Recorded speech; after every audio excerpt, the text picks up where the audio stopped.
What is up, YouTube? Kalebread here, bringing you a brand new video. So just like the previous video with my friend Kit, this is a collaborative effort. This is my girlfriend Miriam. Hi! Today we're going to be talking about dating as an asexual person, which is something that Miriam has way more experience with than I do, because I didn't even realize I was ace until I met you. Yeah, that's true. So, just like the video with Kit, I have a series of questions, and let's just jump right into it. So, how long have you known that you are asexual?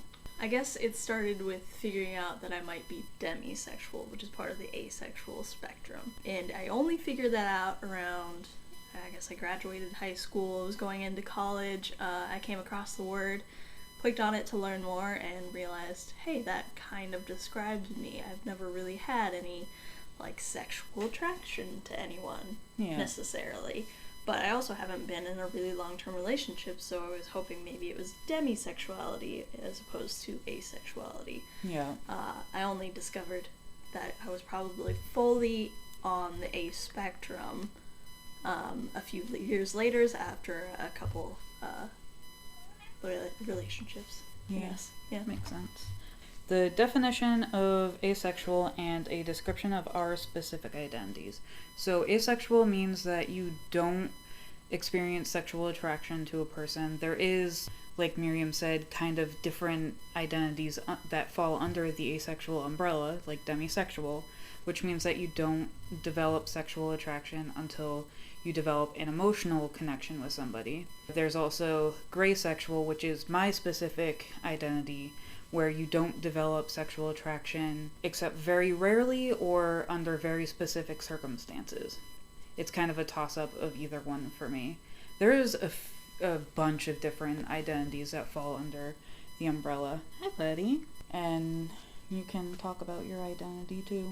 Yeah, my identity is kind of a weird story because I thought I was demisexual at first, mostly because I didn't understand for a long time what exactly it meant about no sexual attraction. Yeah. Because as opposed to bisexual and pansexual, you have specific attractions to people, so you know when you're bisexual or when you're gay or whatever. For me, I just didn't know, and I didn't understand the asexual definition as it was, and it took me a long time to really figure out what it meant and what it meant for me.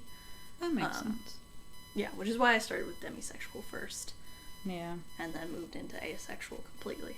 I actually thought that I was demisexual for a while too, because of how specifically or how rarely sexual attraction actually happens for me. And there was a very long period of time where I forced myself to be hypersexual and try and force myself to think super sexual thoughts, because I was like, this is what's normal. It was especially when I was in a long-term relationship. I was like, I've been with this person, I care about them. At the time, things were fairly good between us, and obviously I need to have these feelings. Why don't I have these feelings? Right.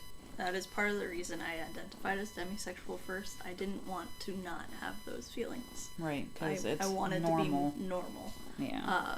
That, and how do you even quantify what sexual attraction is if you don't feel it? Right?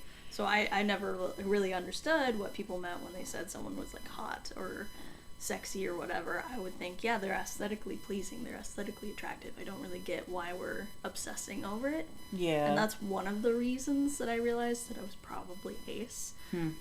Because it was that lack of that kind of interest in celebrities and other people and stuff like that makes sense. Cued me off. But it's really hard to quantify what no sexual attraction means, especially when you grow up in a world where everyone else seems to feel it. Yeah, because it's easy to be I have these feelings, an allosexual person, which is somebody who experiences sexual attraction as an allosexual person. But for somebody who feels the negative version of that, it's how do you know? Maybe I just haven't met the right person yet, which is something that asexual people are told a lot. My sexuality is a lot more complex too, with the addition of dysphoria and stuff. Right. Because the relationship that I was in before you, the girl that I was with, she questioned whether I was actually like interested in her like that, Yeah. because at the time I was struggling a lot with my dysphoria, and I was like, well, I don't have any interest in like exploring that avenue with you. It has nothing to do with you. It's just no thank you. Oh yeah, it's a lot more complex when you add more identities into the mix. Yeah, it's a pain. Yeah. Have you found that while trying to date, people have a tendency of treating your asexual identity as not real or not valid? Not overtly, for me at least. I know there's several asexual people and aromantic people who go through that sort of thing where people discount them and overtly don't believe them. For me, there were instances where I knew someone didn't really understand and hadn't really accepted what I meant when I would say demisexual. I'd tell people I was demisexual. They didn't really understand that. I would explain it and they would say, well, that just sounds like a normal relationship, right? And I said, well, no, forming a strong emotional bond doesn't mean, everybody I'm friends with I have sexual attraction to, right? It's much deeper than that. It's a romantic bond, right? It's a very deep romantic love for somebody, which I've experienced once, maybe. I know I haven't been in the best relationships because people don't understand what I mean when I'm saying I'm demisexual or asexual. They mostly equate that with, oh, that just means no sex, or you don't like sex, which isn't what asexual means, right? I am sex repulsed, but not all asexuals are. Not all asexuals are, and personally, asexual just meant that I didn't want to have that sort of expectation that I should be attracted to them in that way. Right. And a lot of people kind of skipped over that and said, oh, well, we're in a relationship, and they would perform more sexual acts, and I would be uncomfortable because I had told them that I'm asexual or I am demisexual, and I don't want to push it too fast. I specifically told someone on our first date, I don't want to push this too fast. Can we go slow? And at the end of that, he forced a kiss into it. As well as pretty much hinted that he wanted other things. So that's mostly been my experience in relationships, at least. In terms of like family, I haven't had too much trouble, but my mom did, there were some acephobic things that she said that she didn't really realize were acephobic just because we grow up in that way. Yeah. Right? She said, oh, I don't get grandkids then. That kind of thing. And they're hurtful. It's hurtful. Yeah. Right? Because it doesn't mean necessarily that I don't want to have children. Right. At least for aces. Right. Personally, I don't really want children anyway. Yeah. But it was really hurtful because I felt like I couldn't say anything to her about it and be open to her about it. It's a lot better now. That's good. Like, she's more accepting, although she doesn't quite get it. Is the thing, and I think that's the most I can really hope for sometimes. Yeah. Although I'm sure people can do better, but sometimes I'm just like, cool, I'll live with this. That's fine. As long as they're not like hassling you about it or like overtly invalidating your identity and your feelings and everything. Sometimes that is the most you can ask for. Like I said, for me, I didn't really realize that I was out and out asexual until I met Miriam. So I haven't really dealt with that. It's been pretty easy for me. Yeah, I don't pressure him into anything. No. It's been comfortable knowing that, like, we've talked about the level of physical intimacy that we want to do, and we're at the same level of where we like kissing and cuddling and like neck kisses and stuff, but anything more than that, and it's like, no thank you. Yeah, both of us are like, no thank you. Yeah. Do you think online dating has made finding a partner as an asexual person easier or harder? I'd say easier. Mostly, I made an account on OkCupid. That's how we met. Yeah. And I could specifically say there, I'm asexual. Yeah. Just full stop. And in some of my like the questions that I answered and the profile that I filled out, I could say, this is who I am, this is what I want and don't want. Respect that and message me anyway, or get blocked, honestly. Yeah. So I've gotten plenty of people who try to argue with me about my sexuality or are clearly, you know, a complete opposite. They're into kinks and stuff, and it's not a bad thing. It's not a bad thing that people are into sex. But I look through and I'm like, did you even look at my profile? Do you know that this isn't what I want? So I've had a few struggles with people just not reading it, but overall it makes it so that it's just an early, hey, this is who I am. Yeah. And then I don't have to usually go through a whole conversation about it. And it makes it easier, like, if the person messages you anyway and they make those types of, like, passes at you, you don't have to worry about protecting yourself in person because it's all online. Exactly. You can just block them. Yep. Whereas if you were just dating in person, you run the risk of somebody really trying to force themselves on you, and that's just scary. I don't have to worry about, you know, like in person, you say, well, am I safe to come out to this person? Yeah. Or not? Because they know who you are, they know your face, they know your name, they probably know the area that you live in, and so you're not sure if it's safe or not. Online, it's a lot better. People will know my face, maybe my name, but they're not going to really know exactly where I am or how to find me or whatever like that. So it feels a lot safer, even though the internet can be a scary place. That's true. The fortunate thing about the internet is that it's as easy as hitting a block button. Exactly. And that person can't talk to you anymore.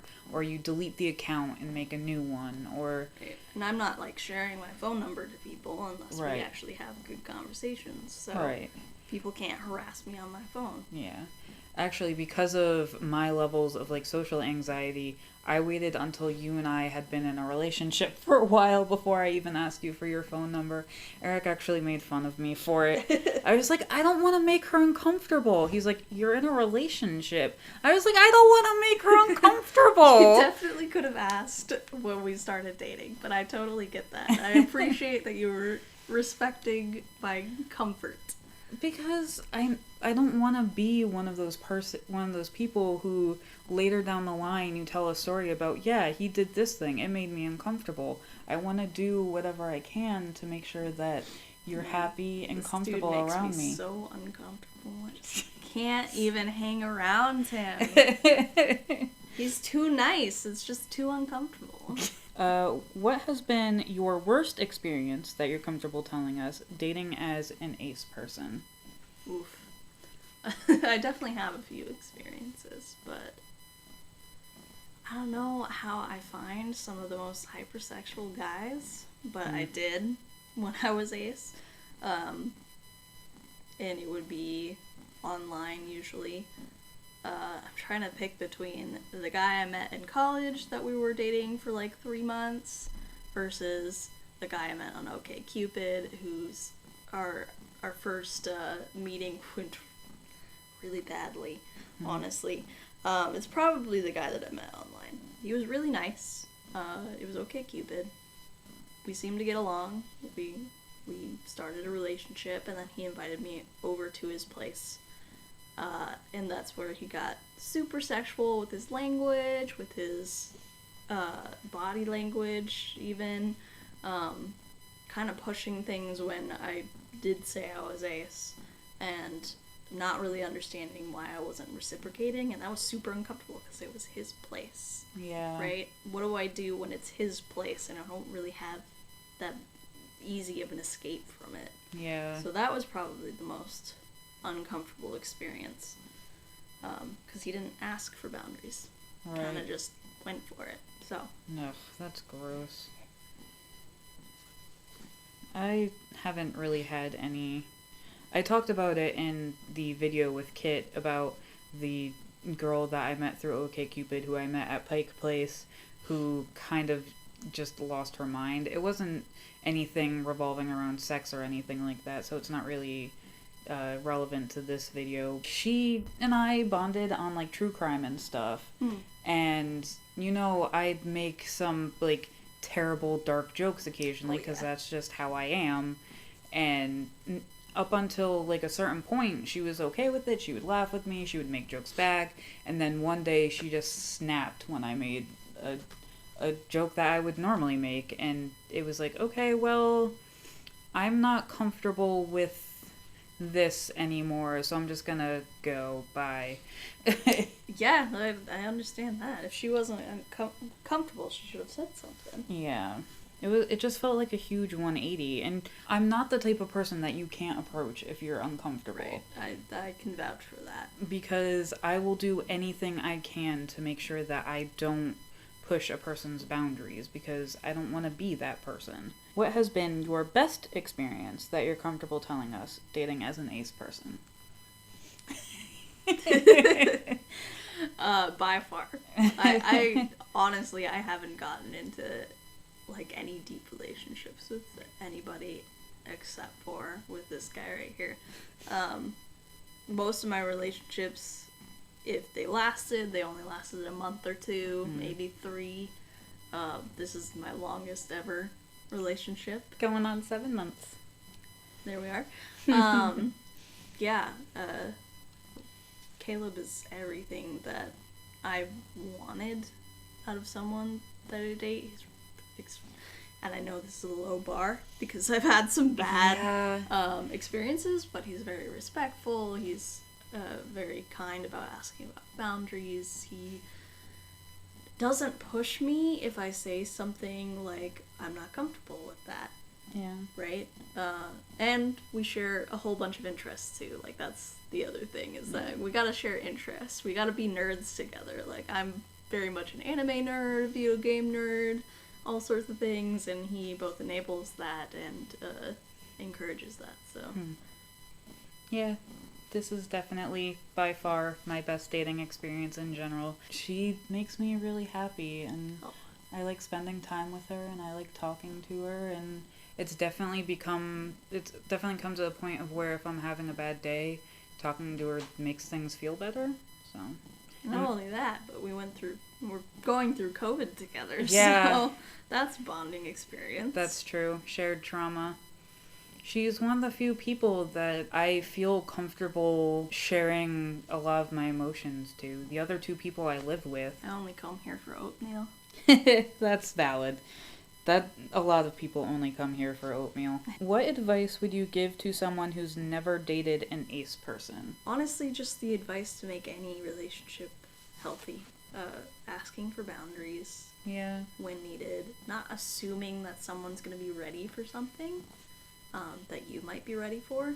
Yeah, communication is really important. Communication, exactly. Yeah. So being communicative, but also understanding that the person you're dating probably has been through some experiences. We've got a lot of people in the community who've been through some traumatic things. Yeah. And their reason for being ace is none of your business. Yeah. There doesn't need to be a reason to be ace. There doesn't need to be a reason, but some people, they have different experiences that might inform upon that. That's true. It's none of your business. Yeah.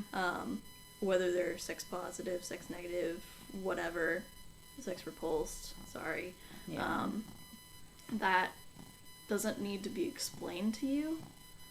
And at the same time, it is not a reflection of you. If you want more of a sexual relationship and the person you're dating is okay with sex or neutral about sex, you can definitely have those healthy conversations about what they want to do and what they're willing to do. And you can have a nice, like, sexual relationship with someone who's ace. Just understanding that they're going to like or feel neutral about sex, but not be sexually attracted necessarily. There is a difference. Yeah, and I've definitely seen quite a few ace people, because one of the trans guys I actually follow on Twitter is asexual. Sometimes sex for them is just a way to make their partner happy. Mm-hmm. Not necessarily something that they do for themselves. And, I mean, a person's desire to have sex or lack of desire to have sex can change. So just keep having those hard conversations. Mm-hmm. Treat them with basic respect, which is a common theme of also the video that I recorded about dating a trans person. Just treat them like a regular person, because they are. Please, for the love of God, do not say that you can fix them, that you're the right person for them, that they're just steered wrong. Don't say any of that. That's extremely asophobic. Yeah, nobody triggering. needs to hear that. They've heard that from plenty of other people who have abused them in some way or another. Yeah. They don't need to hear it from you too. Just be accepting, open. Yeah. You know, you can ask them what it's like. You can ask them about their experiences if they're willing to share. But, you know, understand that people go through a lot when they're different from what society wants from them. Yeah. Don't assume that because someone's Christian, their faith absolutely accepts them too. That's a lot. I've seen that a lot. Yeah. Because some Christians promote abstinence and, you know, want you to stay away from sex until marriage. You would think that would be an easy position for an ace, even a privileged one, but it's not. Because ultimately Christians want you to have sex with your partner and have children. They want you to get married and make babies and make more Christians. Exactly. So just don't assume anybody with a different identity has privilege in some ways, because you never know. Yeah.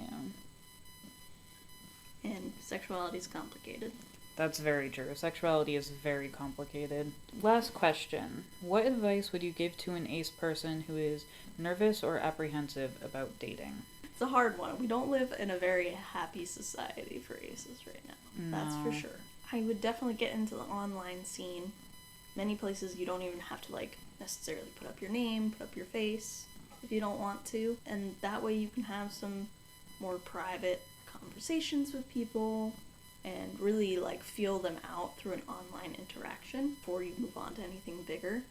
I would also suggest going to sites that don't allow you to send pictures to one another, just because you don't want those unsolicited pics if you don't want them. So that's one thing.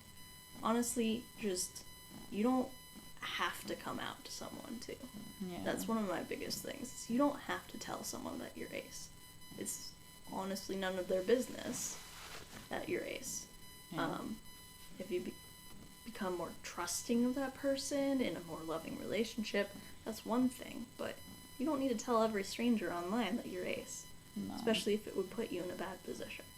So it's great to come out and have people know and be proud of who you are, but if it puts you in a dangerous position, don't do it. Yeah. Nobody has the right to know about your sexuality. Or anything about you, really. Yeah. Or any sort of personal details. Yeah. You know, you can have conversations with someone without bringing up sexuality.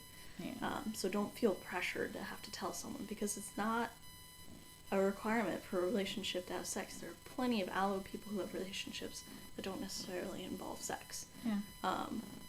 And if anybody tells you otherwise, they're wrong. Quite simply. Yeah. Nobody is entitled to your body. Exactly. And consent is very important. Yes. And I would say be patient, because while there are a lot of people who might give you a hard time or might not understand, there are people out there who will love you and accept you and treat you the way you deserve to be treated, which is the same thing I think that I said in the trans-related video.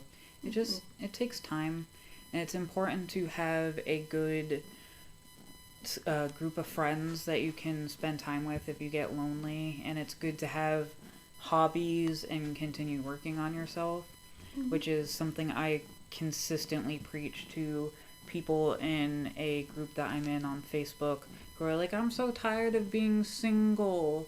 It's like, well, find something that makes you happy. Keep working on yourself. I'm sure eventually you'll find somebody. It just takes time. Doesn't matter how old you are. There's plenty of people later in life who find somebody. That's true. I wouldn't devote yourself to having to be with someone. Yeah. Because that's one of the biggest things that honestly fucked me up was thinking that I had to be with someone. Yeah. And I got into relationships that were really toxic to me. So, don't force yourself into something. Yeah. Don't go looking for it if you're obsessing over it, right? Yeah. And don't feel like you're broken.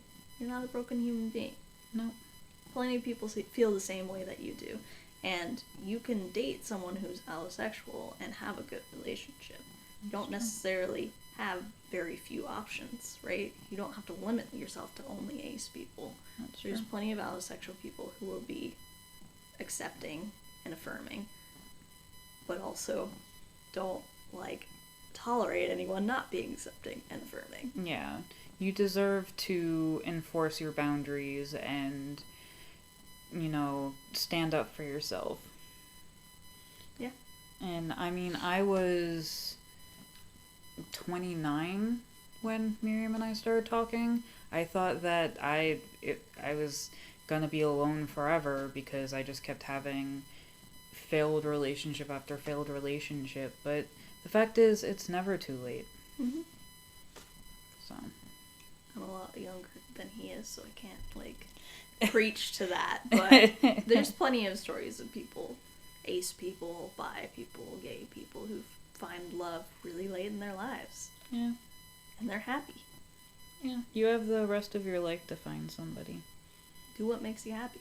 And if you don't want a relationship, that's also great. That is a very valid point. If you do not want to be in a relationship, that is also incredibly valid. Like, you can find your happy place with friends, with hobbies, with whatever. You don't have to be with someone just because the world says you have to. Yeah. Whether you're ace or arrow or even bi, gay, pan, whatever. Yeah. No, not everybody needs to be in a romantic relationship. You can find your happiness some other way. Mm-hmm. But that is the end of the questions that I have. Do you want to say anything else? I don't think so. This is like my unofficial face reveal for my That's true. YouTube channel, Dark Place. If you want to go watch me play some video games. I'll link your channel in the box below. But other than that, I think we're good. Okay. Bye, guys. Bye.